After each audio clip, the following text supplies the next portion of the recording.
In the year 1191, amidst the ruins of Glastonbury Abbey in England, a startling announcement shook the medieval world. The monks of that venerable abbey claimed to have unearthed the tomb of none other than the legendary King Arthur, and with him, it was said, the famed sword Excalibur. The Abbey of Glastonbury was an ancient and sacred site, and by the late 12th century it had fallen on hard times. A devastating fire in 1184 had reduced much of the abbey to charred ruins, and the community was desperate for funds to rebuild. Against this backdrop, the abbey's monks announced that they had found King Arthur's grave on their grounds. Gerald of Wales, a respected scholar and royal clerk, provided an eyewitness account around 1193. He described how the diggers went almost 20 feet deep into the earth and discovered a hollowed oak trunk serving as a coffin. Inside were two sets of human remains. The larger bones belonged to a man of giant stature, to say the least. According to Gerald's report, the shin bone exceeded, by several inches, the length of the leg of the tallest monk present, suggesting the man had been Herculean in life. The other, smaller bones and a shock of golden hair were identified as a female, presumed to be Guinevere. When a monk lifted a long lock of this hair, it crumbled to dust in his hand, a poignant detail that Gerald says he himself witnessed. Most convincing of all was a lead cross buried with the coffin, bearing an inscription in Latin. Gerald writes that this cross, shown to him by the abbot, was inscribed in translation as, "Here lies buried the renowned King Arthur on the Isle of Avalon, with Guinevere, his second wife." The inscription explicitly linked Glastonbury to Avalon, the mystical island of Arthurian lore. Further, the names Arthur and Guinevere made the identification of the remains unmistakable to medieval observers. This dramatic find instantly elevated Glastonbury's status. The abbey now claimed the greatest legendary king of Britain as its own revered relic. Notably, while later retellings of the discovery included the sword Excalibur as part of the goods expropriated from the grave, none of the earliest reports actually mention a sword in the coffin. Gerald of Wales, in his detailed account of the exhumation, never refers to a sword at all, and his focus was on the bones and the inscribed cross. Modern historians point out that there is no contemporary evidence a sword was found at Glastonbury in 1191 whatsoever. It seems the association of Excalibur with this discovery may have grown in the telling, or been assumed because of what came next. In the same year, 1191, King Richard I, better known to history as Richard the Lionheart, would famously come into possession of a sword he identified as Excalibur. To understand why the Glastonbury discovery happened when it did, one must consider the political climate of late 12th century Britain. King Henry II, Richard's father, who reigned from 1154 to 1189, had spent years dealing with rebellions. These included resistance from the Welsh princes, who clung to prophecies of Arthur's return. In Celtic folklore, Arthur was the once-and-future king who would someday rise again to defend Britain from foreign foes, as he had previously done centuries prior. This belief was especially powerful among the Welsh, for whom Arthur was a national hero expected to avenge them against Anglo-Norman conquerors. Henry II, according to Gerald of Wales, took a keen interest in the location of Arthur's grave for precisely this reason. He wanted to dispel the Welsh hopes that Arthur might still be alive, or would come back to rally them. Gerald recounted that Henry had disclosed to the monks some evidence about where Arthur could be found. According to Gerald, this information was gathered from historical records, as well as contemporary oral histories sung by Welsh bards. The king had learned that Arthur was supposedly buried between two pyramidal stone pillars in the Glastonbury cemetery. These tales said that his grave was incredibly deep, to hide the grave from Anglo-Saxon marauders, who may have been looking to loot or otherwise desecrate this important site. It was said Henry personally urged the Glastonbury abbot to search in that spot, a fact that later historians find somewhat suspicious. Henry II did not live to see the outcome. He died in 1189. But not long after, the monks followed through and miraculously found the tomb just as Henry's information had suggested. Truly a shocking and miraculous find, if I do say so myself, and the timing couldn't have been better. The discovery provided a propaganda victory for the Plantagenet rulers. It proved, at least in the eyes of credulous contemporaries, that Arthur was truly dead and buried. The message to the Welsh was unmistakable. Their great hero was no immortal savior. He was a mortal man who would not be returning to aid them. By literally unearthing Arthur, the English crown dealt a blow to the political mythology that fueled opposition. Simply put, the once and future King Arthur had definitely been proven, in medieval eyes, to be the once and never again King Arthur. To jump ahead a bit in the historical timeline, the Crown of England even later claimed to subsume Arthur's legacy, to the point where the Celtic nature of Arthur was officially downplayed. For example, later medieval kings like Edward Longshanks would eventually use this discovery to signify that Arthur's dominion now belonged to the English crown. Further, after the full union of Great Britain in the 18th century, Arthur somewhat paradoxically ended up becoming a symbol of Britishness. This despite his entire story being that of Celtic or Romano-Briton resistance to the rule of the Anglo-Saxon invaders. There was also a financial incentive behind the Glastonbury find. The abbey, famous as a pilgrimage site, badly needed to attract pilgrims and their donations to fund rebuilding after the 1184 fire.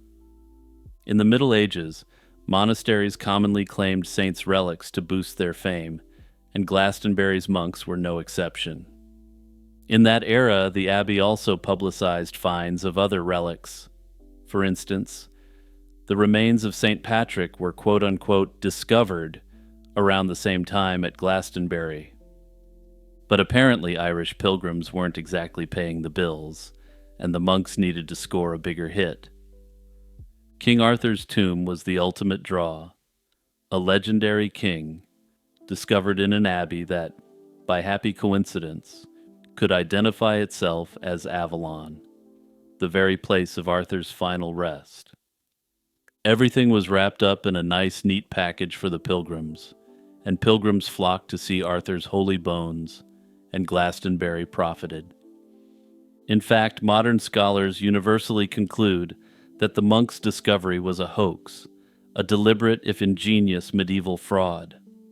Their timing was perfect, coming when Geoffrey of Monmouth's popular tales of Arthur were circulating widely.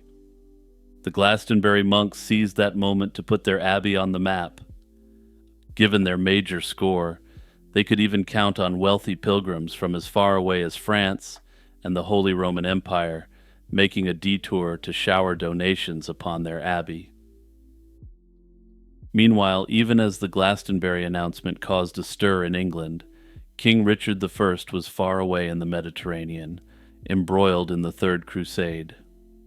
In early 1191, Richard arrived in Sicily, where he negotiated with King Tancred of Sicily.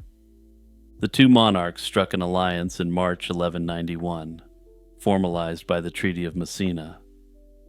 Part of their agreement involved settling a dispute over Richard's sister Joan, who had been Queen of Sicily, and a proposed marriage alliance involving Richard's nephew, Arthur of Brittany.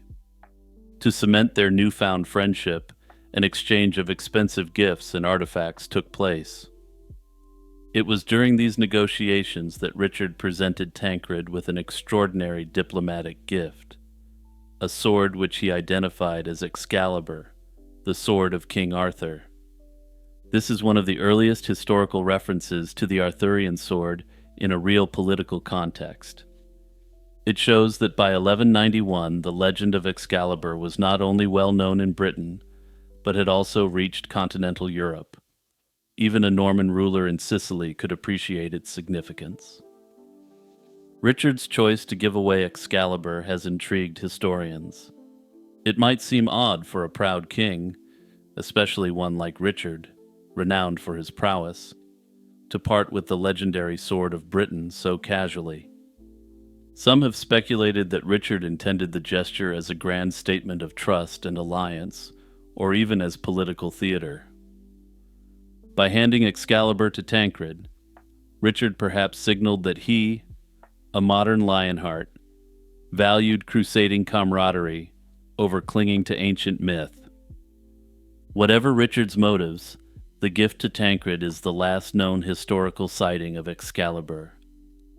Shortly thereafter, Tancred died in 1194, and Sicily fell quickly to the forces of Holy Roman Emperor Henry VI. The fate of the sword is unknown from that point onwards, with various theories suggesting where it may have ended up. Some have suggested that perhaps it was brought to Germany or northern Italy, where the sword was subsequently incorrectly catalogued. Others suggest that it was simply looted in the chaos of the takeover of Sicily, and again, simply faded into history. The aftermath of the Glastonbury discovery and Richard's Arthurian gift reverberated through later medieval history. Glastonbury Abbey capitalized on its claim to Arthur and Guinevere's tomb, and the site became a pilgrimage attraction for centuries to come. In fact, Glastonbury continues to draw King Arthur-related tourists almost a millennium after this so-called miraculous discovery. But let's get back to the historicity of the miraculous find and the subsequent gift to King Tancred for a moment. From the recorded descriptions, experts note the inscription's style and Latin phrasing seem more consistent with a 12th century creation.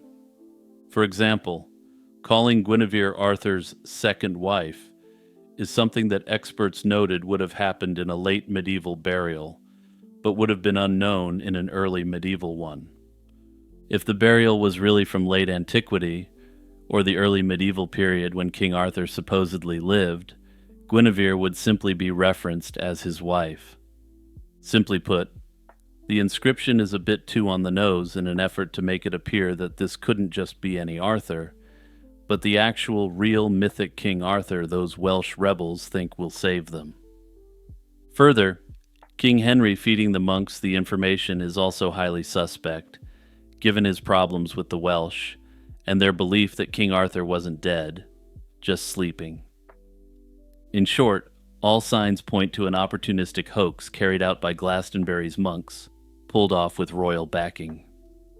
The Excalibur that Richard handed to Tancred, likewise, was thus almost certainly a fabrication in the sense that it was not truly Arthur's sword. But some have questioned whether the weapon given over was even the same one allegedly dug up at Glastonbury. Ultimately, the saga of Arthur's tomb and this 12th century Excalibur are just another layer of mystery added onto Arthurian legend. Hey everyone, it's Jimmy here, just reminding you to check out my other channel, Lazy Chill Zone, for contemporary crime-related mysteries. Also be sure to take a moment to like, subscribe, and share this video with the history fans in your life. In the ruins of Berlin in May 1945, as the war in Europe reached its violent end, one of the Reich's most feared henchmen simply vanished. The man was Heinrich Müller, the chief of the Gestapo, which had functioned as Germany's secret state police. Amid this chaos, Müller was last seen in the command bunker with high-level leaders on the evening of May 1st, 1945. He was calm but determined, reportedly declaring, "I have no intention of being taken prisoner by the Russians." Then, like a ghost, Heinrich Müller simply disappeared, and no confirmed trace of him has ever been found. To this day, he remains the highest-level official of the Third Reich who has never been found. Heinrich Müller was not a household name during the Third Reich era, at least not to the general public, but within the corridors of the police state he was both respected and feared. Born in 1900 and hardened by service as a combat pilot in World War I, Muller joined the Munich police after that war. He earned a reputation as an aggressive investigator, especially against communists, unconstrained by legal norms or mercy. This caught the attention of party leaders, including Heinrich Himmler and Reinhard Heydrich, architects of the Third Reich's internal security apparatus. By 1939, he had become the chief of the Gestapo, answering directly to Heydrich and later Himmler. As Gestapo chief, Muller was deeply involved in the darkest crimes of the Third Reich and was a key organizer of political repression and terror. From his desk, this cold bureaucrat directed the persecution of anyone deemed an enemy of the state. But this video isn't the history of the Gestapo, so let's jump ahead to 1945. The Allies began rounding up surviving leaders of the Reich, and the search for Heinrich Müller commenced almost immediately, but from the start, investigators found only frustration. In the summer of 1945, Allied war crimes teams scoured Berlin for clues to Müller's fate. They questioned former colleagues and combed through charred records. A few leads emerged, with some eyewitnesses claiming that he had been seen fleeing the bunker. To complicate matters, Heinrich Müller was a painfully common name in Germany. Tracking sightings of a middle-aged, nondescript man named Heinrich Müller is the equivalent to issuing an alert to be on the lookout for John Smith. Numerous men shared the name, and some even matched the former chief's general description. Through the late 1940s, American and British intelligence agencies continued to pursue any hint of Müller. They searched the home of his former mistress in 1947 and monitored mail and communications, hoping the fugitive might contact his loved ones. But there was only silence, and by the end of the decade, as the Cold War set in, priorities shifted. Hunting down former Third Reich officials was no longer the top mission, as the West came into rapid conflict with the Eastern Bloc. As years passed, Heinrich Müller's fate became the subject of myriad theories, some plausible, others bordering on fantastical. During the Cold War, both the Western and Eastern blocs found it useful to stoke rumors about the missing Gestapo chief. In the 1950s, whispers circulated that Müller might have been taken by the Soviet Union. It wasn't an absurd idea. The NKVD, Soviet intelligence, had captured numerous officials and scientists. Some speculated that his techniques on internal repression were of interest to Stalin, and that he may have been brought in to train secret police in the Soviet Union. Even Walter Schellenberg, a former high-ranking intelligence officer, wrote in his memoir that Müller had supposedly defected to the USSR in 1945 and was later seen in Moscow. No concrete evidence ever emerged for this, but the mere notion was chilling. This man, who was responsible for immense suffering, may still be up to his old tricks. The flip side of this rumor appeared in propaganda as well. Soviet and East German sources occasionally hinted that Müller had actually escaped to the West. In the disinformation tug-of-war, each side implied the other might be sheltering this notorious war criminal. The dramatic capture of Eichmann in 1960, Müller's subordinate in the Gestapo, reignited hope that Müller could also be found. If Eichmann could hide in Argentina for 15 years and then be caught, perhaps Müller was out there too. During interrogation, Eichmann himself reportedly said he believed his old boss was still alive, but either couldn't or wouldn't provide any further details. This tantalizing hint spurred new investigations in West Germany. Authorities put Müller's remaining family and former associates under surveillance for any sign of contact, but again, nothing definitive surfaced. For a long time, the dominant theory, by process of elimination, was that Heinrich Müller most likely died during the fall of Berlin in 1945. It seemed a reasonable conclusion. Many high-ranking German officials chose death over capture, and Muller had explicitly said he would do so. A high-level Polish defector claimed, in 1961, that the Soviets had taken him to Moscow, not as a prisoner, but as an asset.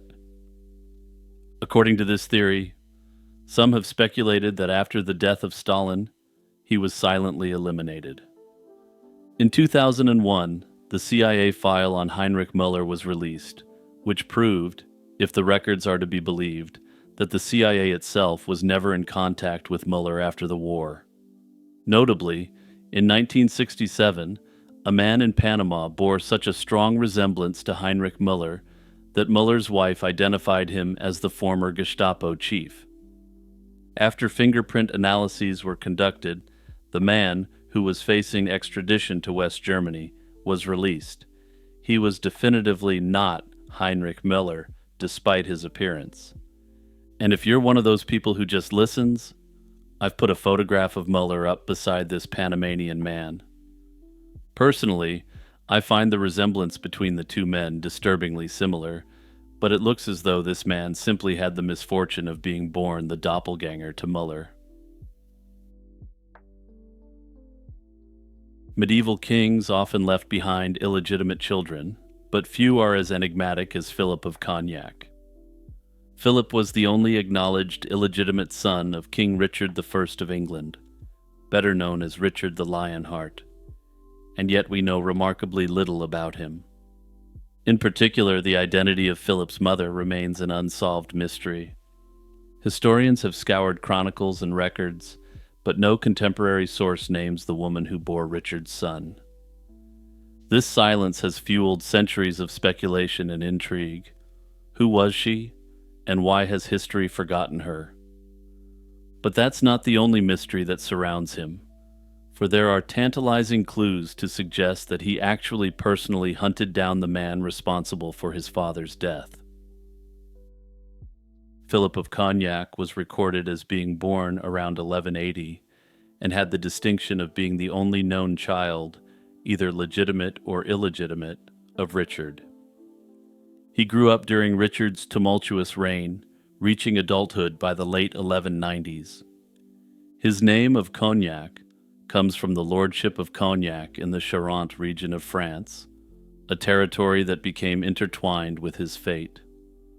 Richard the Lionheart, famous for his exploits on crusade and in warfare, surprisingly took time to secure a future for Philip. The king arranged a marriage between Philip and Amelia of Cognac, a noble heiress and Richard's feudal ward.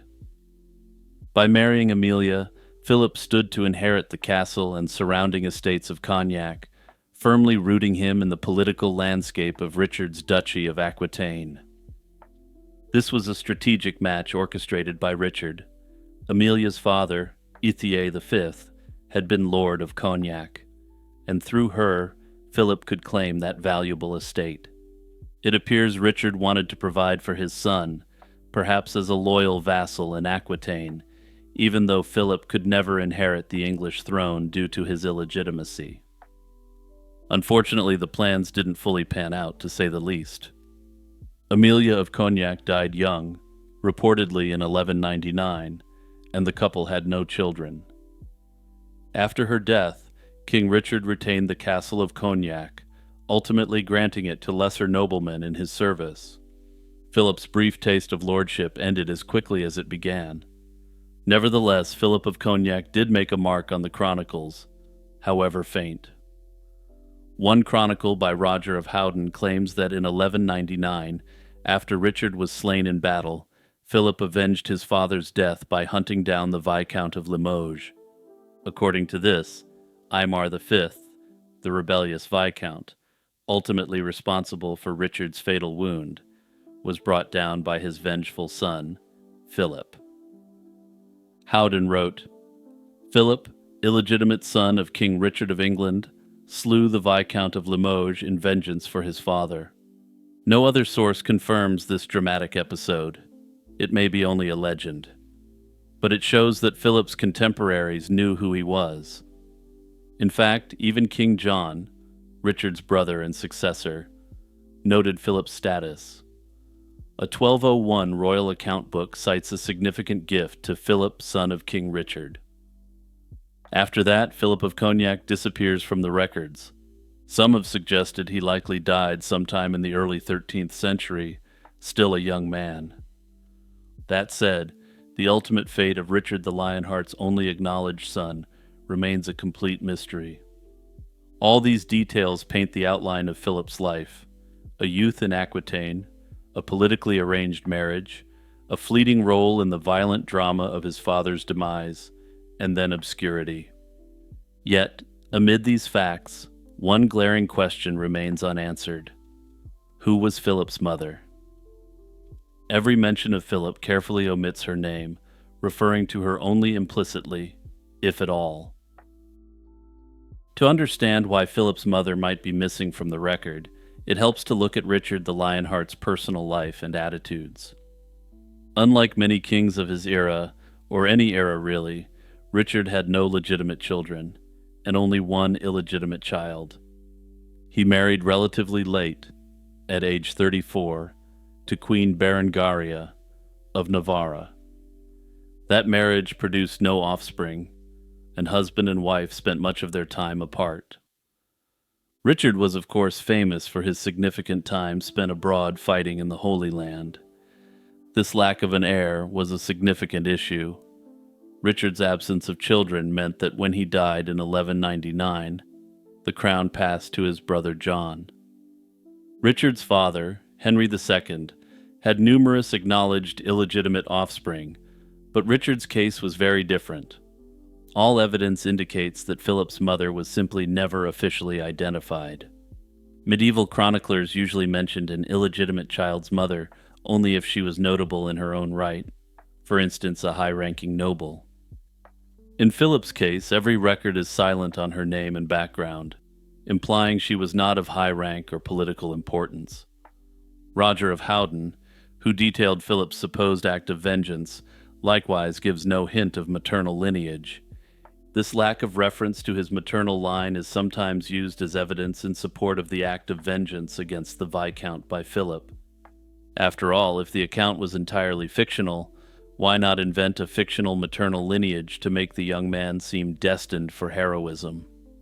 Even administrative records, like that 1201 pipe roll entry from King John, acknowledge Philip while keeping his mother anonymous. This anonymity could be deliberate. It's possible that Philip's mother was a commoner or lower status noblewoman, whose liaison with Richard was a private matter. If she were a married woman or a daughter of one of Richard's vassals, there may have been a desire to keep the affair discreet to avoid scandal. However, some have speculated that by keeping her name out of official records, he kept the focus on Philip as his son, and only that. So with all the facts laid out, who could she have been? Based on Philip's estimated birth, circa 1180, Richard would have been about 22 or 23 years old at the time.